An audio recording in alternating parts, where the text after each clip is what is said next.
11 जून तारीख जामनेर पोलीस स्टेशनमध्ये एक 6 वर्षीय मुलींचं मिसिंगचं रिपोर्ट आलं होतं.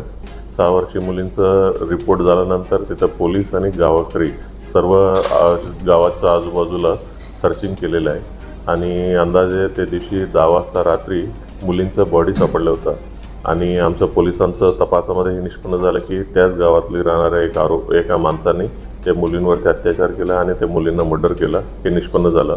आम्ही जामनेर पोलीस स्टेशनमध्ये FIR दाखल केलं आणि त्याच्यानंतर आरोपींना अटक करण्यासाठी 5 वेगवेगळ्या टीम करण्यात आल्या होत्या आणि त्या आरोपींना कालच्या दिवशी भुसावळमधून अटक करण्यात आलेलं आहे आणि आरोपींना अटक केल्यानंतर आरोपींना जळगावमध्ये आणलं होतं आणि त्या गुन्ह्यातला इन्व्हेस्टिगेशन ऑफिसर आहे SDPO पाचोरा येरुले हा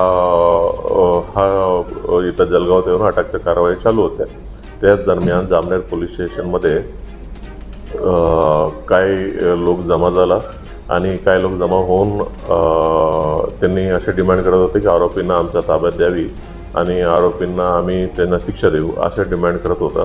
तिथलं पोलीस स्टेशनला मध्ये असलेले अधिकारी आणि कर्मचारी ते पब्लिकला समजून सांगत होता की म्हणजे आरोपींना अशा ताब्यात देणं शक्य नाही आहे. ही गोष्टी समजवत असताना काही वेळानंतर रास्ता रोको केलं आणि तिथं तणावपूर्ण वातावरण झालं होतं आणि पोलिसांवरती दगडफेक झालं आणि त्याच्यानंतर पोलिसांनी स्वल्प बल वापरून त्यांना ते पब्लिकला डिस्पर्स करण्यात आले होते आणि त्या दगडफेकमध्ये 15 पोलिसांना जखमा झालं.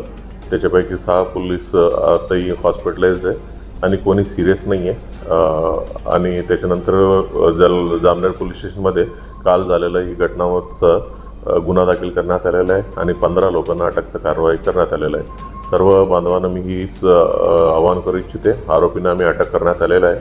तपास एक SDPO दर्जाचा अधिकाऱ्यांकडे तपास आहे आणि त्याचा चांगल्या पद्धतीने आम्ही तपास करू. लवकरात लवकर त्यांच्या चार्जशीट देखील करू आणि कोर्टाला रिक्वेस्ट करू की त्याला फास्ट ट्रॅक कोर्टमध्ये चालवावी आणि जास्त कडक शिक्षा त्यांना देण्यात यावी असं आम्ही कोर्टाला देखील आम्ही रिक्वेस्ट करतो. कोणी सर्व बांधवांना हीच आवाहन करतो की कोणत्याही अफवावर विश्वास ठेवू नये. आम्ही सर्व जबाबदारी आमच्या चांगल्या पद्धतीनं पार पडत आहे. सध्या काय परिस्थिती झाली? ते सर्व घटना घडल्यानंतर अर्धा तासात सर्व शांततात आहे. आता काही तशा तणावपूर्ण परिस्थिती ते जामनेरमध्ये नाही.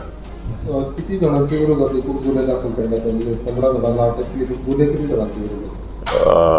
गुन्हे म्हणजे ते काही लोकांचं नावासहित घेतलं होतं आणि त्याच्यानंतर इतर आरोपी म्हणून घेण्यात आलेलं आहे. ते सर्व CCTV फुटेज आमच्याकडे आहे. जे कोणी म्हणजे अशा कृत्य केलं तर सर्वांचं नाव निष्पन्न करून त्यांना अटकची कारवाई करण्यात येईल.